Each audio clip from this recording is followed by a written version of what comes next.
Hi, it's me again with Corel tips and tricks. A couple of days ago, I made a video on this on how to make an outline. And then somebody questioned it, why I did what I'm fixing to do is make a copy of it and move it over. And then turn one of these into, if you notice, it's several fields. So we're going to take away the field and just have an outline. And then if we go to effects and contour, we're going to contour the outside with rounded corners 0.1.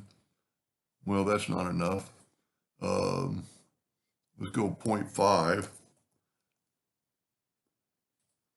And it gets you that contour. And then, of course, we'll just go over this real quick. Go to break the contour apart, nudge that out of the way. And see, I moved it, so I'm going to back up and then go forward because I want it exactly where it is. Go up to Object, break the curve apart, and then nudge that back, and there's your outline. And I tweaked it a little bit more after that if you want to watch part one.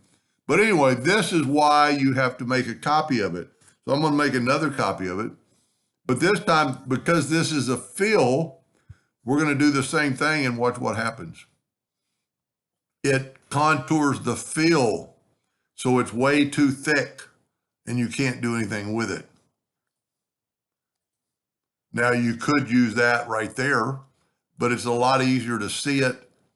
So I took away the fill, and it still got the outline. Matter of fact, it's the same thing. I just find out it's a lot easier just to make a duplicate of it, move it over, take this one, take away the fill, add the outline, and then contour it. It just kind of saves you a step, and you really know, you don't really know what it's going to look like. And a lot of times it won't work like it just did. And the other way to do this, break the contour apart, if you had 1,000 little pieces in it, let me move this way over here.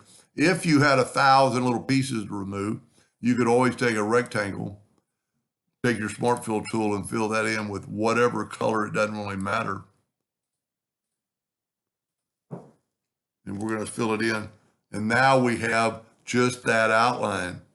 And then I can fill that in with gray and move it up and take away its fill and make sure you put a red hairline so you'll know it's a fill or a outline.